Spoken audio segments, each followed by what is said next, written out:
get to Tim Walz, who, just when you think no one sitting at this table, neither she nor the big white blanket, can embarrass themselves any further, he does. She asks him, to her credit, about the carrying the weapons in war, which we know is a lie. He never served in war. He's been stealing valor for quite some time.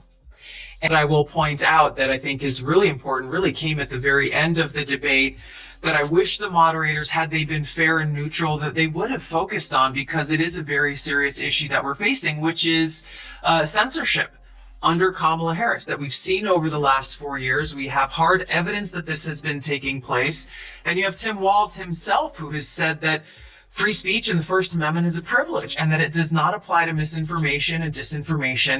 And guess who ends up as their favorite target? Walz himself, painted as the dullest and most irritating figure in politics. Their sharp wit and biting remarks strip him down until he resembles a clueless substitute teacher who somehow stumbled into the governor's chair, completely undoing his carefully crafted image. Media has zero interest in not one, not two, not three, but 4 vets who actually served with Tim Walz coming forward to say he's a coward and he abandoned them at their greatest moment of need. Zero coverage from New York Times and CNN and Washington Post. But this scuffle over whether Trump inappropriately took pictures at a place Joe Biden's already taken pictures and released them as campaign efforts, that's dominated the news media now for 8. Politicians such as Tim Walz often get tangled up in their own press events. He has this unusual talent for speaking nonstop for nearly an hour without leaving behind a single remark worth remembering. Megyn Kelly and Tulsi Gabbard don't even have to stretch their creativity to poke fun at him. All they need to do is reflect his words right back. Rather than appearing respectful or approachable, he projects arrogance mixed with foolishness while still managing to embody that plain, indifferent Midwestern style. You said you carried weapons in war, but you've never deployed in a war zone. A campaign official of yours said you misspoke. Did you? Well, I'm proud, incredibly proud of my record. He keeps doing this. Equally proud of my service in the classroom. Did I mention I was a teacher and a coach, an assistant coach? Okay, whatever. But he's more stolen valor. In the classroom, I'm in the classroom. My record speaks for itself. It doesn't, actually. You've put a lot of lies into that record that you've been called out on by service personnel.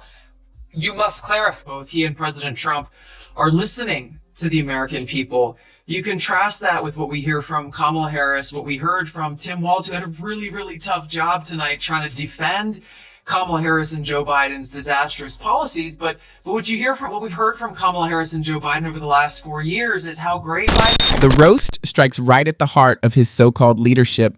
Walz likes to paint himself as the calm, reliable father figure of a small-town community, but that image crumbles the moment a tough question lands. He stumbles. He stalls. He pretends as though there's some hidden depth waiting to be uncovered. Yet what comes out sounds like something copied straight off a cheesy motivational poster, utterly forgettable. Megyn Kelly doesn't miss a beat, pointing out that his answers feel less like a political strategy and more like the awkward complaints at a PTA meeting no one wanted to sit through.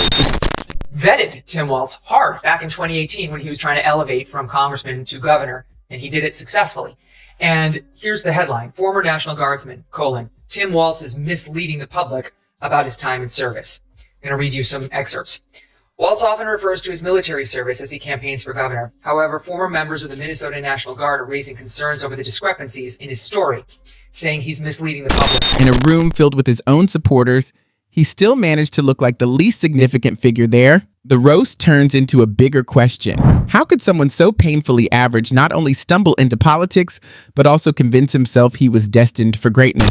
We saw Tim Walz, who I think he's done virtually one interview, a puff piece with CNN, and Kamala Harris by his side. And I think he had a tough job again of trying to defend Kamala Harris's record and did not meet the mark of even trying to make their case to the American people in a very compelling way. What really makes him such an easy target is the gap between the tough image he tries to project and how fragile he actually seems. Walz has mastered the art of chest-thumping political talk, grand promises about vision, leadership, and accountability, only to retreat or freeze when real pressure arrives. He speaks with the bravado of a battlefield commander, but behaves more like a shaky crossing guard nervously waving cars along. As Megyn Kelly quips, his most impressive skill might be his uncanny ability to look overwhelmed by absolutely anything, whether it's a state budget, a simple conversation, or even a crowded salad bar. And then here's two pieces of this that are really... I speak like they do. People are coming to get to know me. I speak like they do. I speak candidly. I wear my emotions on my sleeves. And I speak especially passionately about, and then he goes on to blame it on the school shootings. I guess he was upset about school shootings. Tulsi raises the stakes by exposing his poor judgment. Walz consistently crumbles when the pressure builds. Instead of delivering solutions, he offers flimsy excuses, swapping backbone for empty slogans. And the worst part? He seems convinced no one notices. That's exactly why Gabbard and Kelly dismantle him so effectively. They highlight how smoke, mirrors, and endless chatter form the entire backbone of his career, tricking people into thinking he's capable. Then comes the hypocrisy. Walz has long branded himself as the everyday man who truly cares for his community, yet Megyn Kelly mocks him for changing positions more often than a bad DJ fumbling through songs at a school dance. Tulsi takes it further, pointing out that inconsistency isn't the only problem.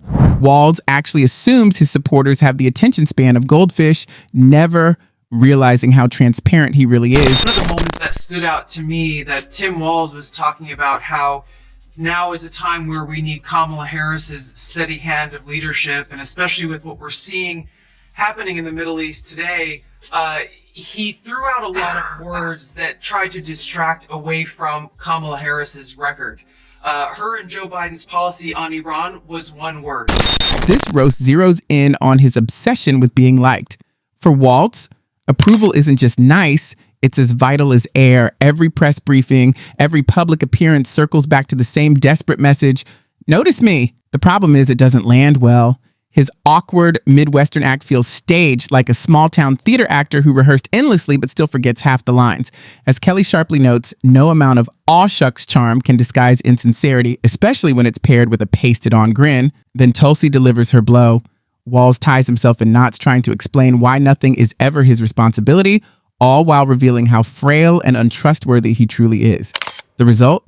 People walk away remembering his rambling non-answers, but not a single one can recall the actual question that started it. Already competent. Look how he handled his own National Guard during the. Well, he said there was a reason for that. There's a reason he didn't deploy them, and we'll show you that soundbite too. He's got strong thoughts about how the National Guard should be deployed, and I guess he didn't think they were appropriate to go out the first couple of nights. We'll say soundbite 5. He didn't think that they were appropriate to go out the first couple of nights of Minneapolis burning post George Floyd. The mayor knew what he was asking for. He wanted the National Guard, and what does that mean? I think to the mayor, yes, I think it's a perception. I'm certainly not questioning that. I think the mayor said I requested the National Guard. Ooh, this is great. We're going to have massively trained troops. No, you're going to have 19-year-olds who are cooks. Next up in the roast is his oversized ego. Walz actually sees himself as a heavyweight in national politics, when in reality he's just a state-level figure with illusions of grandeur. Kelly skewers him for this, mocking how he likens himself to Elon Musk, while in truth his role is closer to middle management at a local car rental desk. Tulsi follows with a sharper point.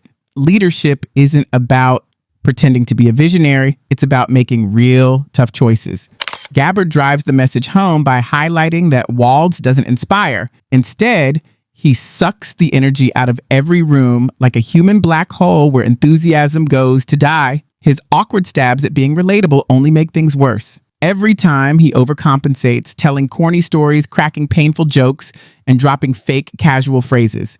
The effect? He sounds less like a genuine man of the people and more like a dad, awkwardly trying to speak in TikTok slang. I do want to talk about Tim Walz because, my God, my very first story at Fox News, very young cub reporter, was Swift Boat Veterans for Truth coming after John Kerry and his misrepresentations about his military service.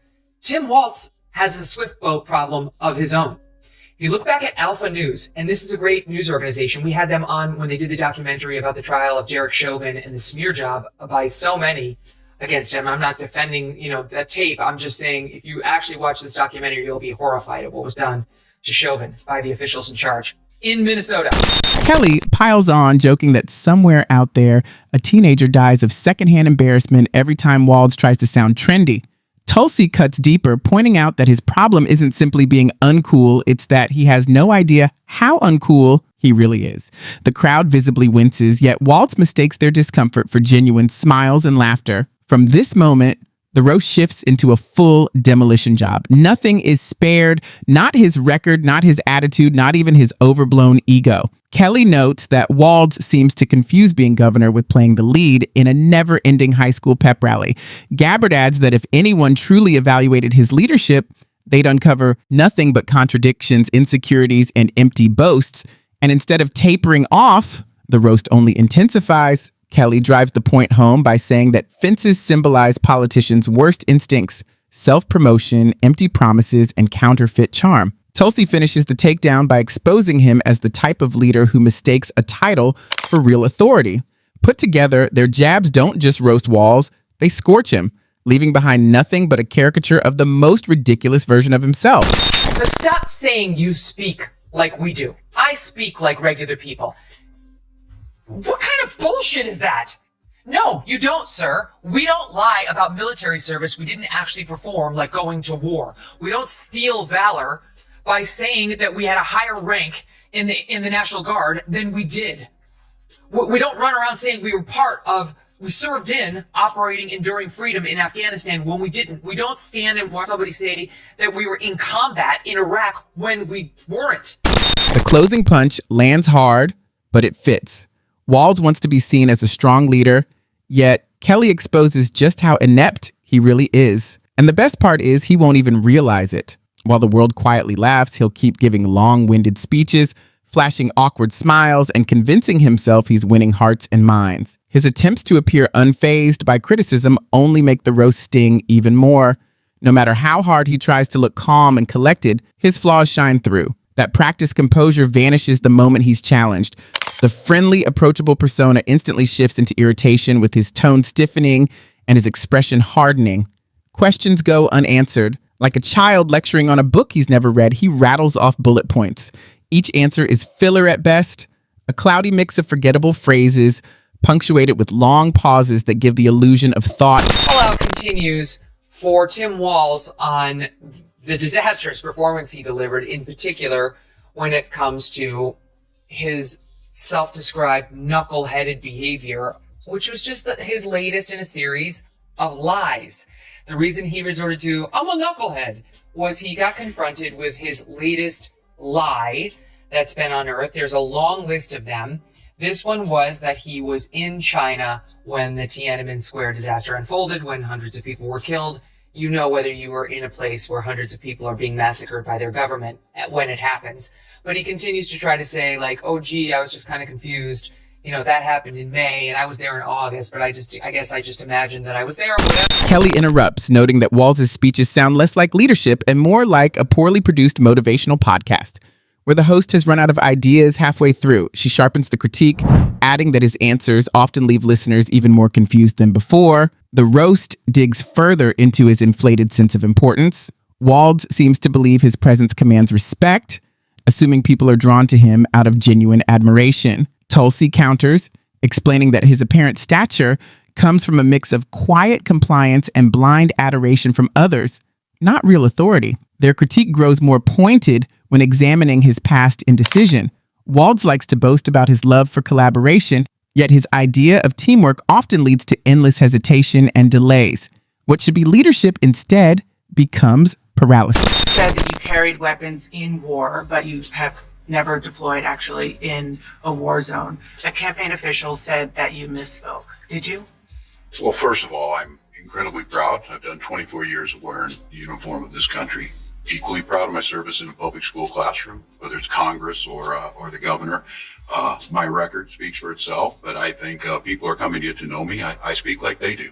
I speak candidly. I wear my emotions on my sleeves, and I speak especially passionately about our children being shot in schools and around.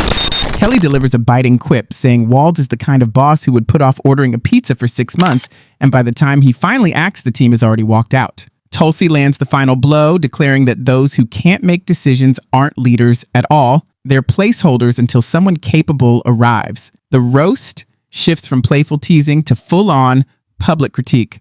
Walz stands exposed, stripped of the carefully constructed facade he relied on. The more he tries to maintain control, the smaller he seems under the unforgiving spotlight of their scrutiny. The irony of his belief that he could slip under the radar only adds to the humor. Remove the forced rhetoric, the fake relatability, and the borrowed charisma, and what remains is a man who has risen too high in politics only to find he cannot climb any further or retreat. His legacy of mediocrity will be remembered not for any strength or leadership, but for the savage roast that laid him bare. The enduring joke, Walz aimed to be celebrated as an extraordinary leader, but he will go down in history as the governor so thoroughly mocked that not even his stage smile could survive the relentless wit of Kelly and Gabbard.